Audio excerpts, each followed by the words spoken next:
할렐루야. 아멘. 어제는 우리 누감 골프대회가 열렸습니다. 그래서 대륙별 선교를 위해서 골프대회가 열려가지고 아주 성공적으로 또 많은 돈도 이렇게 기부하셨네요. 그래서 참 감사합니다. 예, 감사하고 오늘 저는 여러분과 함께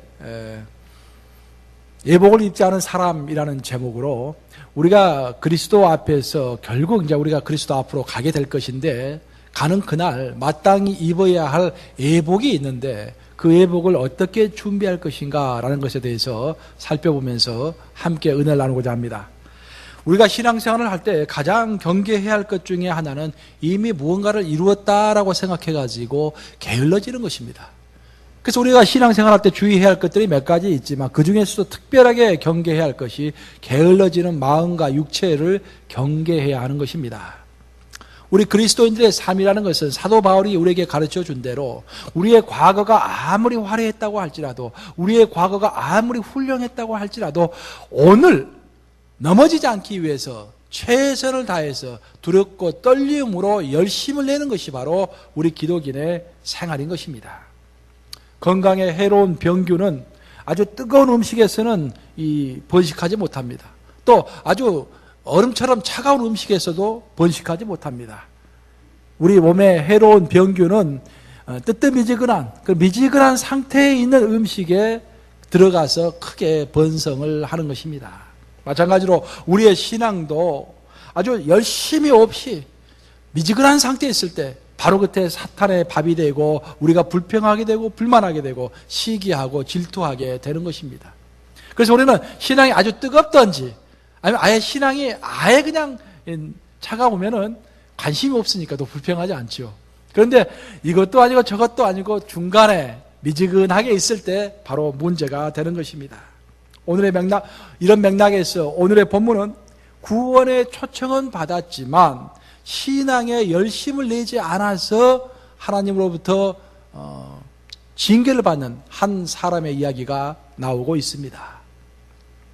오늘의 본문은 이렇게 진행이 됩니다. 우리 예수님께서 비유로 말씀하셨는데 그 비유의 내용은 한 임금이 그의 아들이 혼인을 하게 되었습니다. 그래서 혼인잔치를 베풀려고 많은 사람들에게 초대장을 보냈던 것입니다. 그런데 놀랍게도 왕의 초대장을 받았음에도 불구하고 사람들이 그 초대에 응하지 않았다라는 것입니다. 어떤 사람은 말하기를 나는 밭에 가서 일을 해야 하기 때문에 그 혼인잔치에 갈 수 없고 나는 내 비즈니스를 내 사업을 돌봐야 하기 때문에 그 혼인잔치에 갈 수 없다라고 이야기했던 것입니다. 더 나아가서는 그 혼인 인비테이션 카드를 가지고 간 초청 카드를 가지고 간 그 임금의 하인들을 죽였다라고 본문은 설명하고 있습니다. 그래서 임금은 그 노한 상태가 되어서 군대를 보내서 그 사람들을 다 징계했다고 본문은 소개하고 있는 것입니다. 여기서 혼인잔치를 베푼 임금은 바로 우리 하나님을 상징한다고 하겠습니다. 그리고 혼인잔치에 초청받은 사람은 이스라엘 사람들이라고 우리는 상징한다고 생각할 수가 있겠습니다. 그리고 그 초청의 인비테이션 카드를 가지고 간 사람들은 바로 예수님의 선지자였던 하나님의 선지자 혹은 세례 요한이라고 설명할 수가 있겠습니다. 이렇게 때가 무르익어서 하나님은 그들에게 구원을 주시기 위해서 구원의 잔치에 초청을 했는데 이스라엘 민족은 그 구원의 잔치에 초청을 받고서도 그 초청에 응하지 않고 오히려 그 초청장을 가지고 온 세례 요한과 선지자들을 죽였던 것입니다. 그래서 왕은 그 초청을 거절하는 자들을 징계하고 드디어 왕의 하인들에게 명령하기를 너희들은 길거리로 나가서 길거리에 지나가는 사람이 의인이든 악인이든 사람을 구별하지 말고 어떤 사람이든지 그냥 초청장을 받기만 하면은 모두 초청에 모두 잔치에 데려오라라고 말을 하고 있는 것입니다. 이처럼 구원의 잔치는 원래는 이스라엘 민족에게만 주어진 것이었습니다. 하지만 그들이 그것을 거절하자 그 초청 잔치가 이제는 이스라엘 민족을 뛰어넘어서 모든 사람에게 이 땅에 태어난 모든 사람과 모든 인간에게 초청장이 부여됐던 것입니다. 그래서 이 땅에서 숨쉬고 살고 있는 그 어떤 사람도 예수님의 초청장을 받고서 그 천국 혼인잔치에 가기만 하면은, 그 초청잔치를 받아들이기만 하면은 구원을 얻는 시대가 된 것입니다. 이처럼 하나님이 인간에게 주시는 구원, 즉 죽음을 이기는 부활과 영원한 생명과 천국을 주시겠다는 약속은 이제 이스라엘 민족이라는 그 한계를 벗어나서 초청을 받은 모든 사람들에게 부여가 되는 보편적인 그런 구원이 된 것입니다. 원래는 이스라엘 민족에게만 구원이 있었던 것입니다. 이방인에게는 구원이 없었던 것입니다. 하지만 이제는 그 초청장을 모든 사람에게 배부함으로써 이제는 그 초청장을 받아들이기만 하는 사람은 구원을 얻는 보편적 구원이 된 것입니다. 하지만 여기서 우리가 한 가지 꼭 기억해야 할 것은, 이런 보편적인 구원이 되었음에도 불구하고 한 가지 꼭 우리가 가져야 할 제한은 남아있다는 것입니다. 그 제한은 천국잔치에 들어가고자 하는 사람은 예외 없이 그 천국잔치에 어울린 예복을 입어야 한다는 것입니다. 그 예복은 중요하기 때문에 오늘의 본문 11절과 12절을 읽어보시면 예복을 입지 않은 사람을 향한 임금의 반응이 나옵니다. 이제 길거리에 있는 사람들을 다 초청을 했어요. 잔치에 오라고. 그래서 사람들은 야, 이 공짜 점심 한 끼 먹게 생겼구나 라고 전부 다 이제 잔치집으로 모이던 것입니다. 근데 그 기다리는 시간에 그 하인들이 갈아입을, 그 잔치에 합당한 갈아입을 옷을 다 한 벌씩 받게 돼요. 그리고 그것을 갈아입을 시간을 준 것입니다. 그런데 어떤 한 사람은 그 옷을 받고도 갈아입지 않은 사람이 있었다라는 것입니다. 그래서 왕은 11절과 12절을 보시면 왕이 그 방에 들어왔을 때 예복을 입지 않고 있는 한 사람을 발견하고서 이렇게 말을 합니다. 친구여, 어찌하여 예복을 입지 않고 여기 들어왔느냐? 그러자 그 사람은 아무 말도 하지 못했다고 본문은 소개하고 있습니다. 왜 아무 말도 하지 못했는가? 그는 이미 예복을 갈아입을 시간도 있었고 예복을 갈아입어야만 한다는 사실을 알고 있었기 때문에 왕의 질문에 답변을 하지 못하고 침묵을 지켰던 것입니다. 여기서 이제 우리가 생각해 봐야 할 것은, 그러면 도대체 예복이라는 것이 무엇인가라는 것입니다. 예복이 무엇이길래 그 왕 앞에서는 꼭 예복을 입고 있어야 하는 것인가? 이에 대한 소개가 요한계시록 19장 6절에서부터 8절에 잘 나와 있습니다. 요한계시록 19장 6절에서부터 8절을 보시면 이렇게 되어 있습니다. 또 내가 들으니 허다한 무리의 음성과도 같고 많은 물소리와도 같고 큰 우리소리와도 같은 소리가 이르되 할렐루야, 주 우리 하나님 곧 전능하신 이가 통치하시도다. 우리가 즐거워하고 크게 기뻐하며 그에게 영광을 돌릴세. 어린 양의 혼인계약이 이르렀고 그의 아내라는 것은 교회, 즉 우리들 이야기합니다. 그의 아내가 자신을 준비하였으므로, 8절이 중요한데요, 그에게 빛나고 깨끗한 세마포 옷을 입도록 허락하셨으니 이 세마포 옷은 성도들의 뭐다? 옳은 행실이도다 하더라.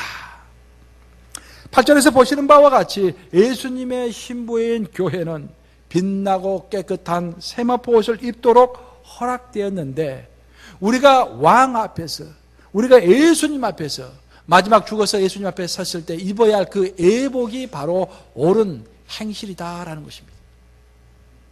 또한 요한계시록 마지막 결론 부분인 마지막 장 22장 12절과 14절은 이렇게 말하고 있습니다.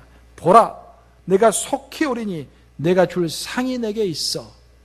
여기서 내게라는 것은 예수님 말씀을 잘 따르는 우리와 같은 사람들입니다. 우리에게 상을 줄 것이 있는데 각 사람에게 그가 행한 대로 갚아주리라 라고 말씀하신 다음에, 나는 알파요 오메가요 처음이자 마지막이요 시작과 마침이라. 자기 두루마기를 빠는 자들은 복이 있으니, 우리 모두에게는 옷이 있다라는 것입니다. 근데 그 옷을 항상 잘 보존하고 예수님 만나는 그날까지 깨끗하게 빨아가지고 깨끗하게 입고 있는 사람이 복이 있다라는 것입니다. 이는 그들이 생명나무에 나아가며 문들을 통하여 성에 들어갈 권세를 받으려 함이로다. 이로써 우리가 성경을 통해서 알 수 있는 것은, 예복이라는 것은 성도들의 올바른 행실을 뜻하며 이 땅에서 예복을 준비하고 그 회복을 빨아서 깨끗하게 보존하는 자가 복이 있다라는 것입니다. 우리가 구원의 초청을 받을 때, 여러분들이 이제 초청을 받아서 여러분들 구원을 받을 때, 여러분들 제일 먼저 했던 것은 자신의 죄에 대해서 회개하는 것이었습니다. 그렇죠?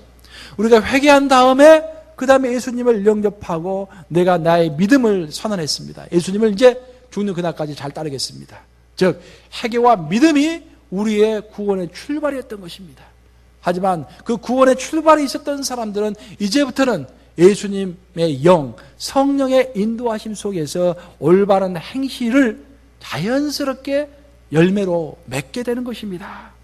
그래서 회개와 믿음과 더불어서 올바른 행실이 있을 때 우리는 하나님 앞에서 구원에 합당한 예복을 입게 되는 것입니다.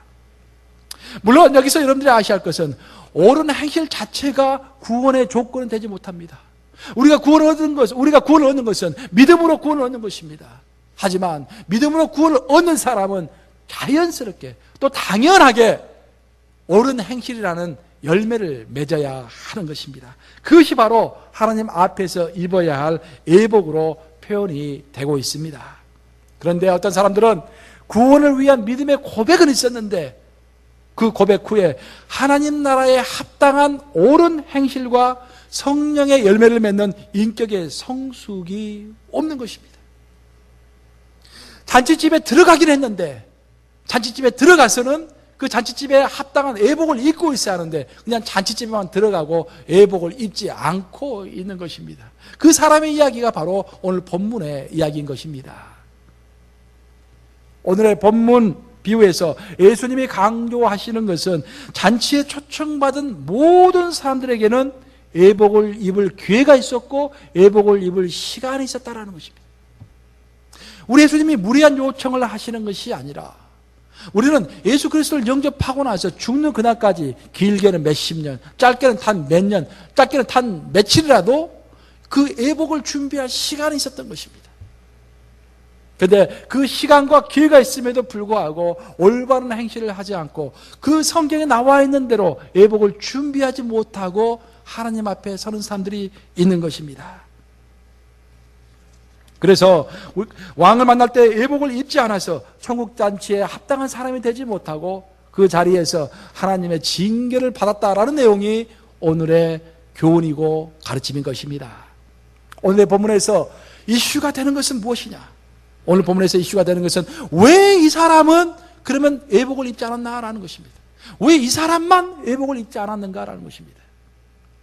이에 대한 해결책을 얻기 위해서 우리가 먼저 생각해 봐야 할 것은 그 많고 많은 사람들 중에서 초청을 받은 잔치에 초청받은 그 많고 많은 사람 중에서 이 사람만 예복을 입지 않고 있었다라는 것입니다. 이로써 우리가 알 수 있는 것은 이 사람이 예복을 입지 않는 것은 그 왕의 잘못도 아니고 다른 사람의 잘못도 아니고 본인의 잘못이다라는 것입니다. 구원은 우리가 공짜로 받는 것이지만 은혜로 받는 것이지만 그 후에 우리가 책임져야 할 분야가 또한 있다라는 것입니다. 그 사람은 자신의 게으름 때문에 시간과 기회가 있었음에도 불구하고 그 예복을 갈아입지 못했던 것입니다. 여러분, 결국 우리 그리스도인들의 신앙생활이라는 것은 정해진 시간에 헌 옷을 벗고 새 옷을 부지런히 그 예복을 갈아입는 그 과정이 바로 우리의 신앙생활인 것입니다. 자, 따라서 해보시기 바랍니다. 신앙생활이란 헌 옷을 벗고 새 예복을 갈아입는 것이다. 신앙생활을 어렵게 생각하지 마세요. 신앙생활은 간단하게 설명해서 내가 이미 과거에 가지고 있던 내 잘 아는 옷을 다 벗고 우리 예수님께서 가르쳐 주신 새 옷, 새 예복, 성경 말씀대로 그 새로운 예복을 갈아입는 과정이 바로 신앙생활이다라는 것입니다. 근데 어떤 사람들은 혼인잔치에 들어오기만 하고 갈아입는 과정이 없는 거예요. 옷을 갈아입는 과정이 없는 것입니다. 그래서 성경은 구원을 설명할 때 두 단계로 설명을 합니다. 첫 번째 단계는 이미 우리가 받은 구원입니다.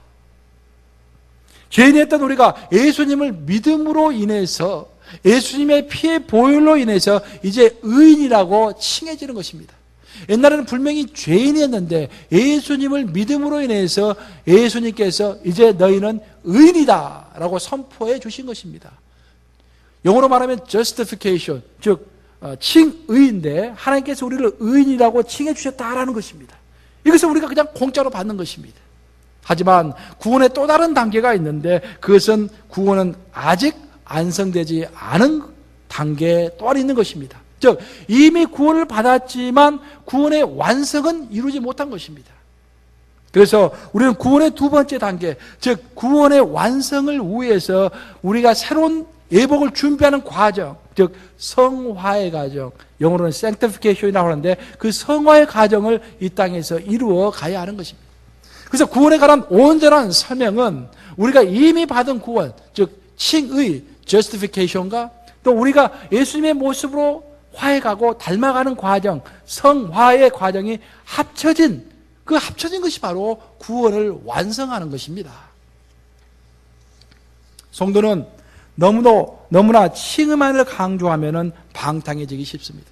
그러니까 내가 이미 구원받았다라는 것을 너무 강조하면 이미 구원이 확정되어 있기 때문에 이 세상에서 타락과 죄의 심각성에 대해서 무뎌지기 쉽습니다.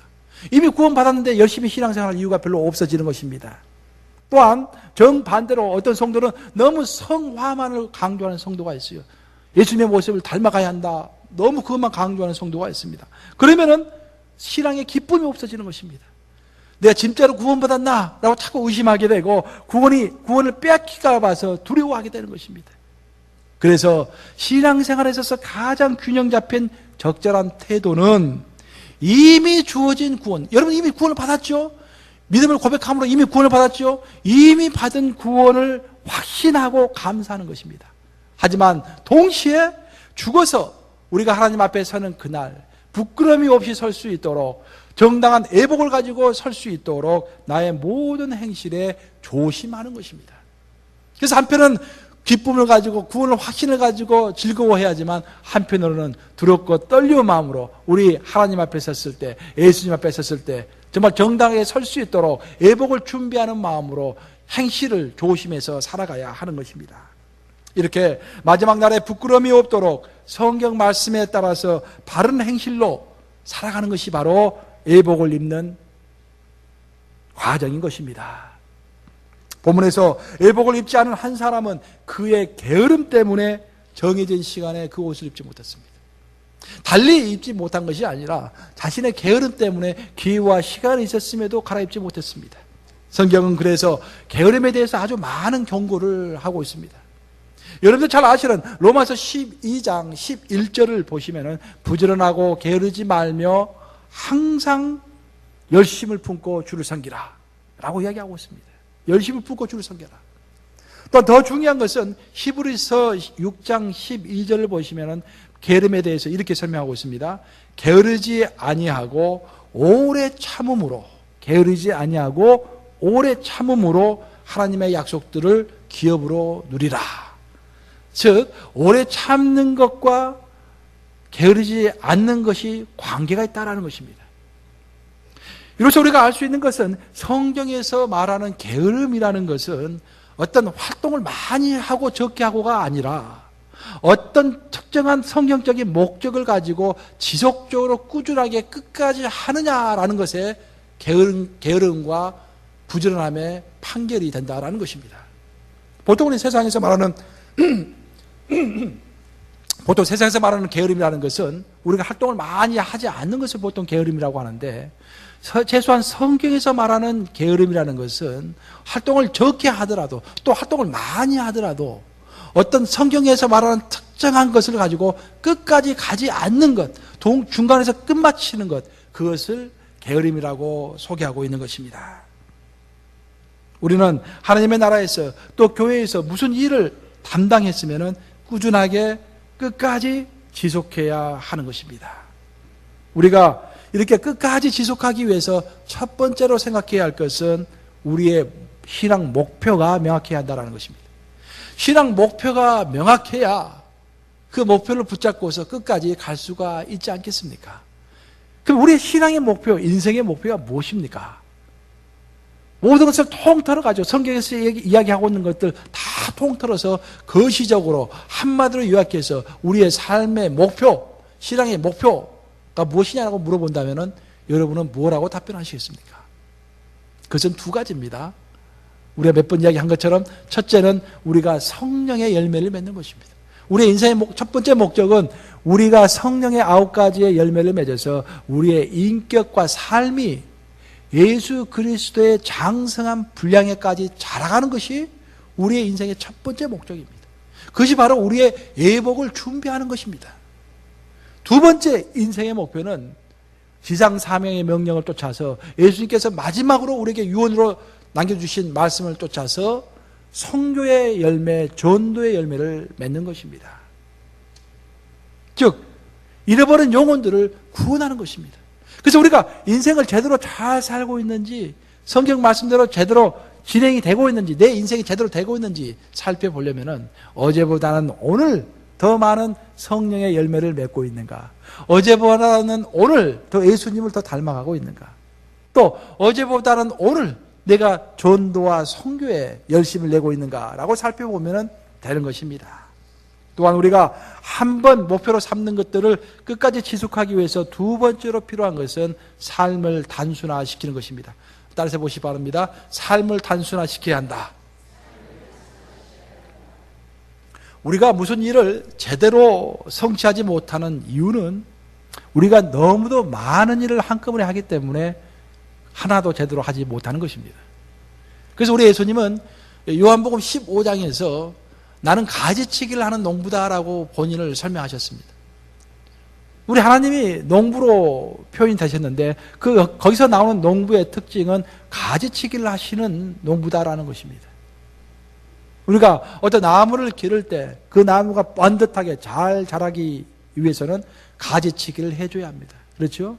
마찬가지로 우리의 인생도 뭔가 열매를 맺기 위해서는 한 곳에 포커스를 두고 하나님께서 꼭 하라고 하신 그것을 붙잡고서 그것을 중심으로 해서 나가야 하는데, 보통 우리가 중심이 없기 때문에 이것저것 막 하다 보면은 열심히 하긴 하는데 열매가 없는 것입니다. 그래서 우리 하나님은 우리로 하여금 열매 맺도록 하기 위해서 가지치기를 하시는 것입니다. 예를 들어서 우리가 갑자기 교통사고를 당했다, 슬퍼하실 이유가 없습니다. 교통사고 당한 이유는 이제 성경 좀 읽으라고 병원에 들어 누워가지고 성경 좀 읽으라고 사건을 일으키시는 것입니다. 하도 성경을 읽지 않기 때문에 이제 좀 사건이 생겨서 시간 좀 주셔가지고 그때 성경을 읽는 거예요. 감옥에 가는 많은 사람들이 고백하잖아요. 감옥에 갔을 때 성경을 열심히 읽었다라고 이야기하잖아요. 기회를 주시는 것입니다. 기회를. 이처럼 하나님께서는 우리가 스스로 알아서 조절하지 못하고 너무 많은 활동에 갇혀 있으면 나중에 하나님께서 강제로 우리의 삶을 조절하시는 것입니다. 우리 믿는 자의 생명력이라는 것은 다른 것이 아니라 삶을 단순화시켜서 하나님께서 주신 사명에 집중할 때 거기서 우리의 생명력이 나오는 것입니다. 우리의 삶은 주어진 사역을 중심으로 해서 다른 활동들을 정리하고 정렬할 줄 알아야 합니다. 제가 이 고등학교 때, 제가 고등학교 다닐 때는 교련이라는 과목이 있었어요. 뭐 요즘에는 없겠지만 당연히. 그 뭐냐면은 이제 북한이 자꾸 이제 남침을 할 우려가 있기 때문에 고등학생들도 총을 들고 이제 훈련하는 것이죠. 군사 훈련하는 것이죠. 쉽게 이야기하면은. 그래서 일주일에 뭐 한 번, 두 번 정도 이렇게 했던 것 같아요. 좀 기억해 보면은. 그때 우리 선생님이, 교련 선생님이 그래요. 야, 너 기준이야. 기준해. 그러면은 기준! 하고 딱 손을 들면은 나를 중심으로 모든 사람들이 쫙 자리를 재배치하는 거예요. 정렬이 딱 되는 거예요. 나를 중심으로. 마찬가지로 우리의 삶도 무엇을 기준으로 삼느냐에 따라서 그 기준을 중심으로 다른 사람들이 다 재배치되게 되어 있습니다. 여러분의 삶에서 비즈니스가 가장 중요하면은 다른 건 다 못해도 비즈니스만큼은 다 일을 하는 거예요. 그래서 그 비즈니스가 중심이 돼서 신앙생활도 거기에 맞춰지는 것입니다. 내가 자식이 기준이 되면은 그 자식을 기준으로 해가지고 나의 모든 신앙활동이 또한 재정비되는 것입니다. 그러면은 우리는 무엇을 기준으로 해가지고 우리의 삶을 재정비해야겠습니까? 기독교 베스트셀러 중에서 A to 15이라는 그 유명한 책이 있습니다. A to 15, 8명에서 15명까지. 그 저자는 이제 그 책이 상당히 많이 팔렸는데 그 저자는 일상의 삶을 너무도 바쁘게 살다 보니까 이것저것 다 하다 보니까 신앙생활이 제대로 되지를 않는 거예요. 그래서 혼자 생각을 해봅니다. 과연 나는 무엇을 기준으로 해서 신앙생활을 하고 인생을 살아야 할 것인가? 그 결론에 따르면은 그러면 하나님께서 우리에게 무엇을 하라고 하시는 것인가? 즉 너희는 먼저 그의 나라와 그의 의를 구하면은 이 모든 것을 더하리라고 하셨는데 그러면 가장 먼저 구해야 할 그의 나라와 그의 의가 무엇인가? 그것은 그 사람이 결론 맺기를 전도다. 믿지 않는 사람에게 다가서는 것이다. 그것이 하나님께서 가장 원하시는 것이다 라고 결론을 맺게 되는 것입니다. 그래서 그 전도가 삶의 기준이 되고 그 삶의 기준 전도를 중심으로 모든 삶을 재배치하는 것입니다.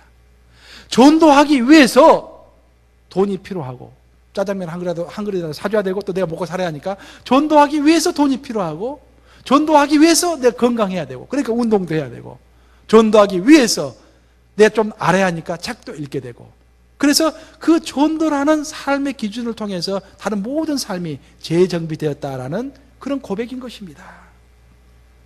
이렇게 구원받은 자로서의 사명을 중심으로 나의 삶을 정렬하고 계속해서 그 사명을 추구해가는 삶이 바로 목표를 향한 부지런한 지속인 것입니다. 이제 말씀을 마치러 갑니다. 우리 그리스도인들은 인생을 살아갈 때 그 삶의 무게가 사명의 무게보다 더 크면 안 됩니다, 여러분. 그래서 여러분들이 내가 삶의 고단한 무게가 있어요. 내가 가정도 부양해야 되고 직장에서도 내가 뛰어나야 되고 뭐 여기저기 해야 할 것들이 많습니다. 근데 그것들이 삶의 무게가 되어가지고 하나님께서는 분명히 사명의 무게를 주셨는데 그 삶의 무게가 너무 무거워서 사명의 무게를 뒤로 하면은 그것이 바로 신앙의 방황의 시작이 되는 것입니다. 그래서 우리는 우리의 삶을 우선순위를 위주로 해서 단순화시켜야 합니다. 우리의 사명은 무엇이냐? 죽은 후에 우리가 예수님 앞에 섰을 때 정말 합당한 예복을 입고서 주님 앞에서 부끄러움 없이 설 수 있는 것, 그것이 바로 우리의 삶의 목표가 되어야 하는 것입니다. 여러분들이 신약 성경을 읽어보면은요, 그 많은 신약 성경의 내용 중에서 구원 그 자체에 관한 내용은 그렇게 많이 안 나옵니다, 여러분들. 신약 성경을 읽어보시면은 구원이 무엇인가라는 것들은 아주 간단하게 그렇게 많이 설명이 되어 있지 않습니다. 신약의 대부분의 내용은 뭐냐면은 구원받은 자가 이 땅에서 어떻게 살고 어떻게 예수님 앞에 설 때 부끄럽지 않도록 설 수 있을 것인가, 즉 어떤 예복을 입을 것인가, 예복을 어떻게 준비하고 그 예복을 깨끗하게 빨고 가져갈 것인가라는 그 설명이 주 설명이고, 구원의 그 자체에 관한 설명은 그리 많지가 않은 것입니다. 그래서 여러분은 곧 나타나실 왕을 생각하시면서 집중해서 열심히 옷을 갈아입고 있습니까? 이 질문을 항상 생각해 봐야 하는 것입니다. 또한 여러분이 갈아입고 있는 옷은 우리 왕이 정말 원하는 그런 옷입니까? 성경에 나와 있는 왕이 원하는 옷입니까? 아니면 여러분 멋대로 여러분 스스로 그냥 생각해서 만든 그런 옷입니까? 여러분 주위에는 또한 여러분을 도와서 옷 입는 것을 도와주는 사람이 있습니까? 여러분들이 예복을 준비할 때 또 하나 꼭 이해하셔야 할 것은 뭐냐면은, 하나님이 원하시는 예복은 참 특이하게도 단추가 앞에 달렸을까 뒤에 달렸을까? 단추가 뒤에 달려있어요, 뒤에. 우리 차장대원들 가끔씩 보면은 오면서 서로가 단추 이렇게 달아주죠. 왜냐하면 단추가 뒤에 달렸기 때문에. 단추가 뒤에 달려있는 옷은 혼자서 입을 수가 없습니다. 꼭 어떤 사람이 서로가 도와줘야만 입을 수 있는 옷입니다. 그래서 하나님은 교회라는 공동체를 우리에게 주셔서 서로 도와서 예복을 입도록 만드신 것입니다. 이 말씀을 명심하시면서 정해진 시간에 왕을 만나기 전에, 언젠가는 우리가 죽어서 왕을 만나게 될 터인데 그때 부끄러움 없이 설 수 있도록 합당한 예복을 갖추어 입으시는 여러분들 되시기를 우리 주님의 이름으로 축복합니다.